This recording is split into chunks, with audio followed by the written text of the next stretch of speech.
Kanina nakapagligpit na ako ng mga pinagkainan nila.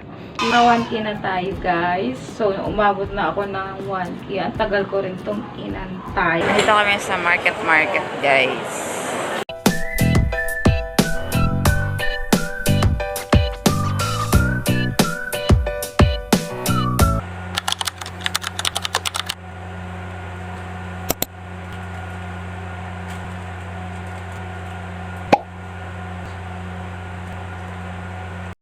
Good morning guys! So maaga ako nagising dahil may pasok na mga bata, Monday. So mag-prepare lang ako ng para pang breakfast nila at saka magluluto na lang ako ng corned beef at saka magluto na rin ako ng pancake kasi request ng bunso ko magluluto daw ako ng pancake.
Kanina, maaga nagising yung asawa ko dahil maaga ang pasok niya. So, maaga na rin ako nagising kanina. Kaya ito, maaga tayo nakapagluto. So, anong oras na kasi siya nagising? Mga bandang 2:30. Kailangan bago mag alas 3, nakaalis na dito yung asawa ko. Kaya ang aga ko gumising din para paghahanda ng pagkain niya.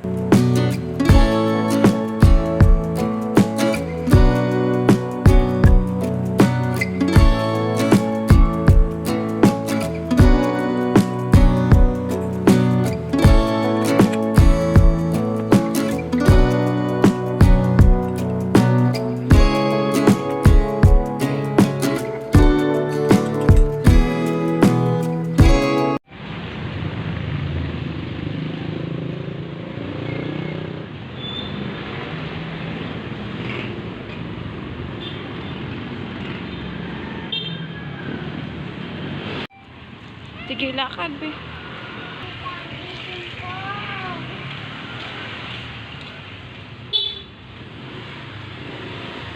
Good morning guys.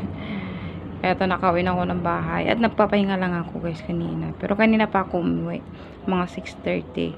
So ayan, ito yung madatnag ko. Pagkatapos ko sila ihatid papunta sa school, ito mangyayari. Kanina nakapagligpit na ako ng mga pinagkainan nila. So ang daming kalat manaiiwan pati dun sa may kusina. Meron na rin akong mga hugasan, kaya hugasan kung liligpit tayo dahil ito yung kaganapan. Ayan, nasira pa yung aking pinagdikit ko doon ng tawag sa laglag pa yung pinadikit ko rin doon. Hindi yata nadikit na. Ewan ko ba dito na nangyari dito sa hindi na dumidikit kahit anong gawin ko. Nakakaloka kasi lagi nalalaglag. So kailangan ko siyang bagong dikit. Isa pang double sided tape pandikit ulit kasi lagi siyang nalalaglag guys. Siguro mamaya tanggalan na naman yan.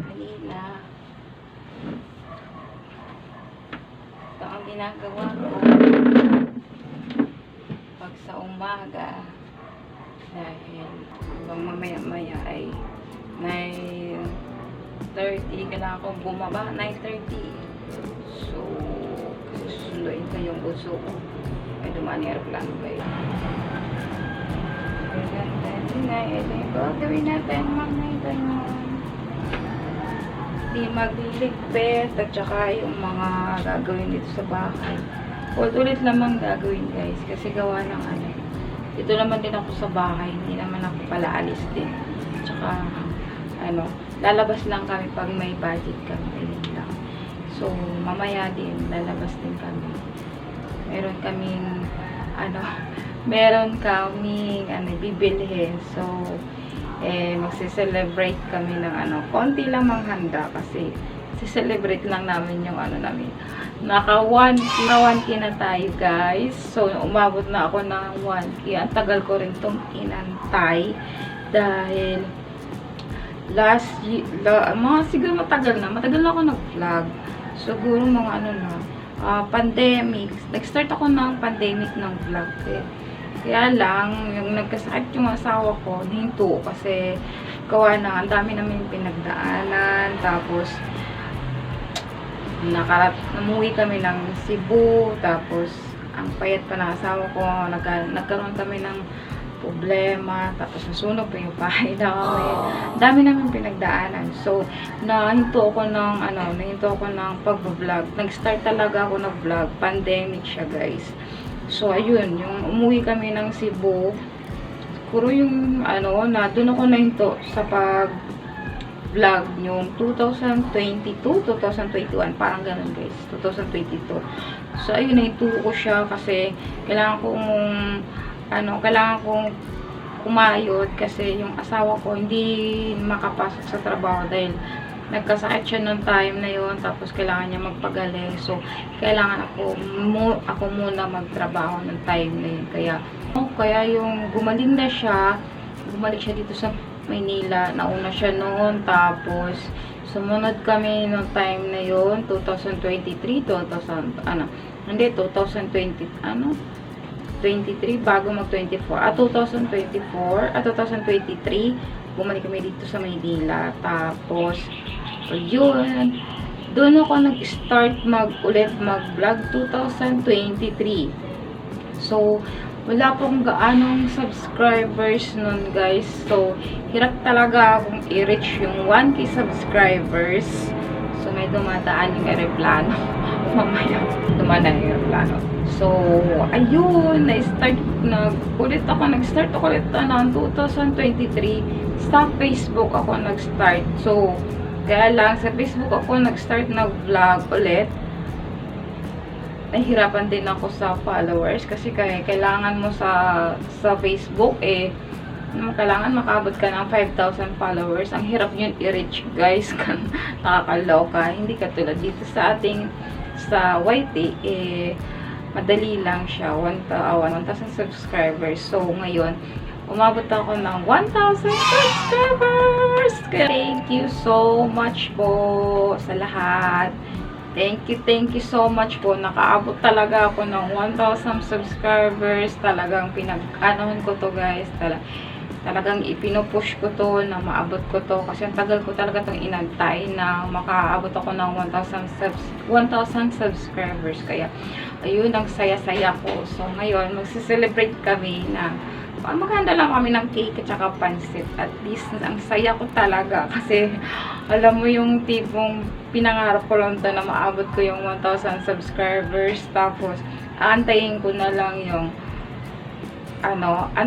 lang talaga yung 4,000 watch hours. So, yung 4,000 watch hour, konting-konting kembot na lang. So, ayun, patuloy ko to dahil ito yung sign na pinangarap ko talaga na kay Lord, na nagdadasal din ako na sabi ko sa sarili ko na, Lord, bigyan mo ko ng sign na ipapatuloy ko ba ang pag-vlog ko dahil napakahirap. At sino pa naman ako, hindi naman ako sikat para maraming manonood sa akin dahil ang hirap i-reach yung ganong subscribers, tapos yung 4,000 watch hour. Napakahirap. Pinagdasal ko talaga to, guys, dahil grabe, super saya ko. Kung alam mo lang yung na-reach ko ito at nag-email na sa akin si YT, ayun, napakasaya siya.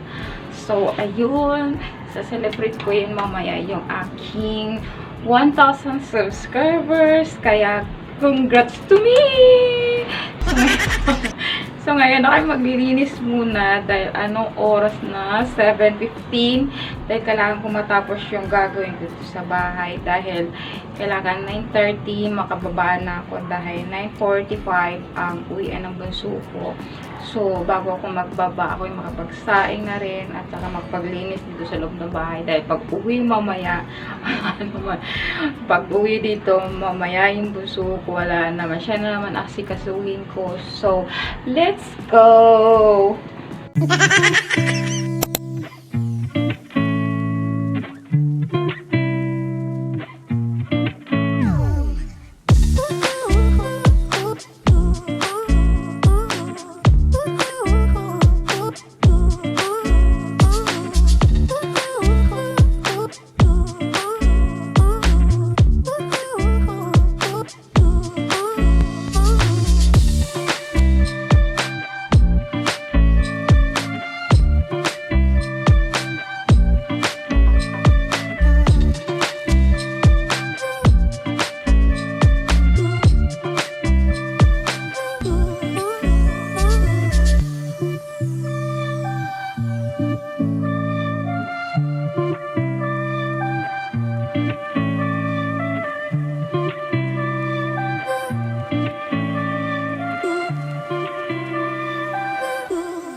A few moments later.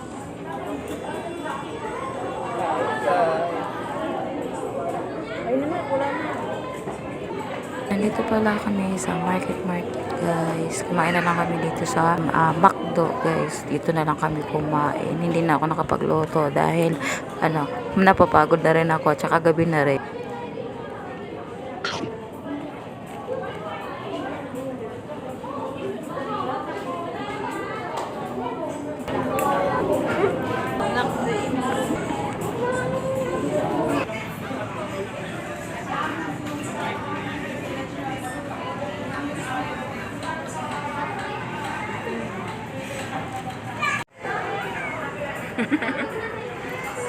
Sally, say hi. Sally, say hi.